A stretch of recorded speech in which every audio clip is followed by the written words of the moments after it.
اور یہ اللہ کے اعراس یعنی عرسوں کی تقریب ظاہری باطنی برکتوں کا باعث ہوتی ہے،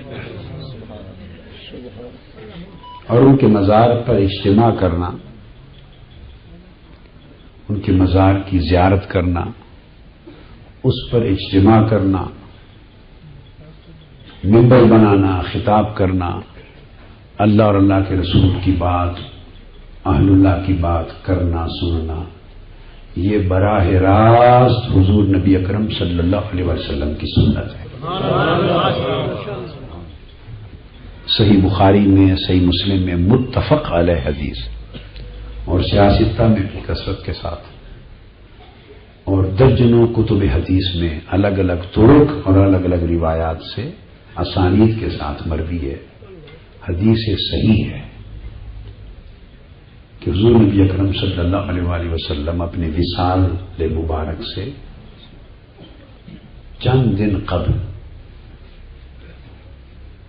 صحابہ کرام کی جماعت کو، ہجوم کو، غلاموں کو ساتھ لے کر شہدائے احد کے مزار پر تشریف لے گئے،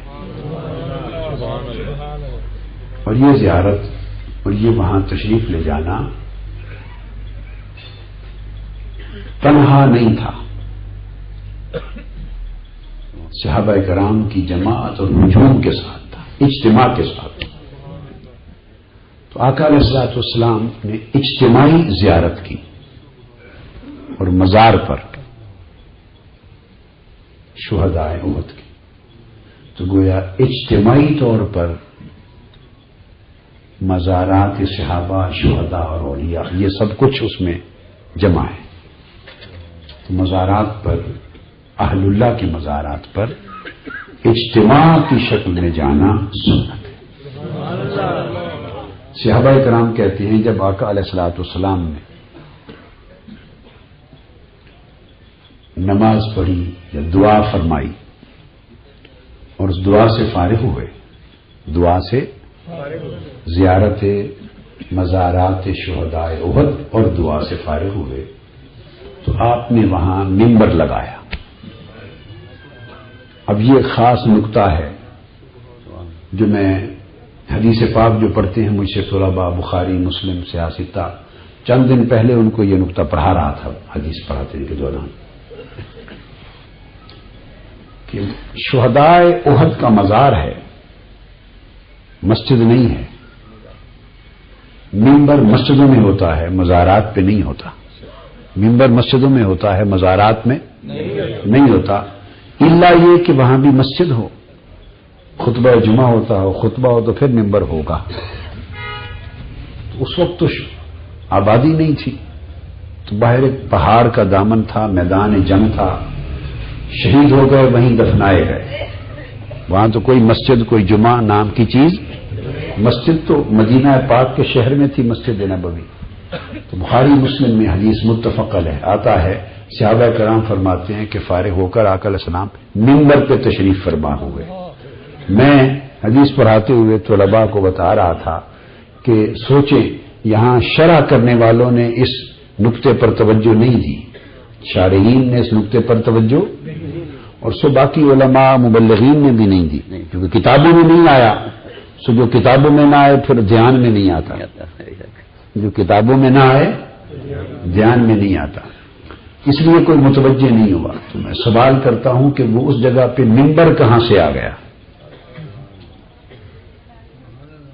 واضح بات ہے کہ منبر مدینہ پاک سے چلتے ہوئے اہتماماً ساتھ لے کر آئے تھے، یہ ارادہ تھا کہ زیارت مزارات کی ہوگی، فاتحہ ہوگا، اور آقا علیہ السلام نے اس اجتماع میں خطاب کرنے کو اپنی سنت بنانے کے لیے منبر ساتھ اٹھوا دیا،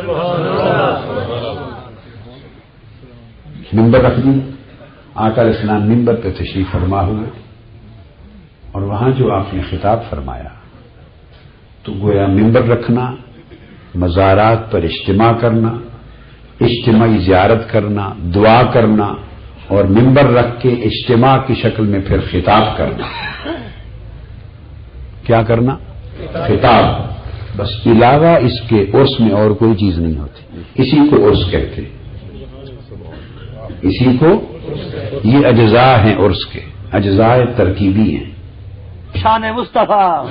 یہ فرما کر آخری پھر اعلان فرمایا واللہ، اللہ کی قسم، فرمایا اے میری امت، مجھے جانے کے بعد تم پر اس بات کا کوئی خوف نہیں رہا کہ تم شرک کرو گے. اعلان کر دیا اب میری امت مشرک نہیں ہوگی، میری امت مشرک نہیں ہوگی. یہ آقا علیہ السلام نے اعلان کر دیا کہ تم شرک کرو گے، بلکہ یہ ڈر ہے کہ دنیا داری کرو گے، دنیا میں پھنس جاؤ گے، اس میں الجھو گے، فساد کرو گے دنیا کے مال کے لیے. یہ ڈر ہے، مگر یہ ڈر نہیں رہا کہ شرک کرو گے. اللہ ان تشرکوا بعد انی لا اخاف علیکم ان تشرکوا بعد ولکن ان تتنافسوا فیہ. آقا علیہ السلام نے اعلان کر دیا کہ میرے بعد تم شرک نہیں کرو گے، مشرک نہیں ہوگے.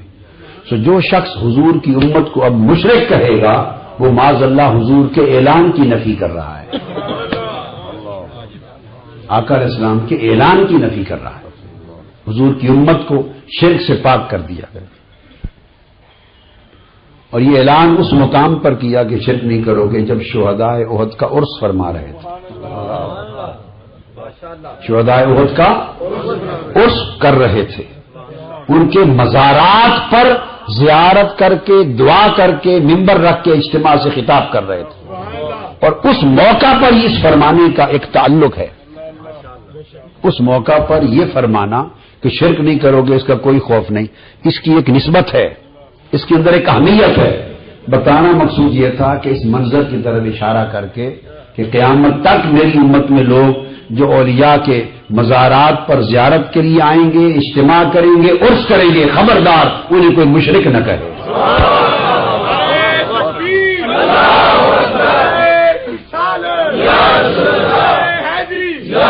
کیونکہ اس موقع پر آقا علیہ السلام نے یہ بات فرمائی. وہ تو جس وقت فرما دیتے آقا، جس وقت فرما دیتے حق ہوتا، مگر عرس کا سما قائم کر کے، سما باندھ کر، اجتماع عرس کا قائم کر کے شہداء احد کے مزارات پر کھڑے ہو کر واپس مسجد نبوی میں جا کر نہیں فرمایا، وہی منبر پہ فرمایا. تو یہ دراصل بالفعل سمجھایا جا رہا تھا کہ یہ جو کچھ دیکھ رہے ہو اب میری سنت ہے، بے دھڑک اس سنت عرس کو جاری رکھنا شرک نہیں ہوگا. بے دھڑک اس سنت عرس کو جاری رکھنا، شرک کا خوف نہ کرنا. جو کہتے ہیں خود مشرک ہوں گے. جب میری سنت ہو گئی تو شرک کیسا؟ لہذا اللہ پاک نے فرمایا کہ اب مجھے تم بتاؤ جن کو میں نے زندہ کیا، نور دیا، نور بانٹنے والا بنایا، فرمایا کمم مثلہ فی الظلمات لیس بخارج منہا. نادان لوگوں کہتے ہیں یہ سب ہمارے جیسے ہیں. اللہ پاک نے رد کر دیا ہمارے جیسے کا فلسفہ.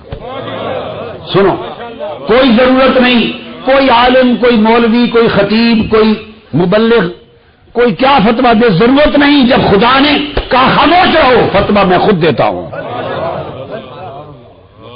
یہ کہا جی وہ کہتے ہیں کہ ہماری مثل ہے، انہوں نے کہا لعنت ہے تمہاری سوچ پر، تم میرے مصطفیٰ کی مثل بنتے ہو. یہ جن بندوں کو مصطفیٰ کی غلامی کے صدقے میں نور دیتا ہوں، لیسا کمن نسل ہوں، وہ ان کی نسل نہیں ہے. مصطفیٰ کی بات کیا کرتے ہیں؟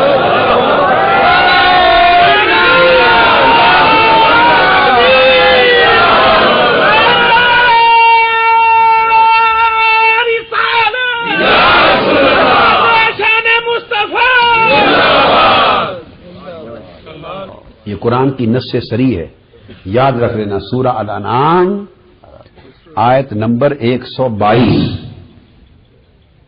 اللہ کا فتویٰ ہے،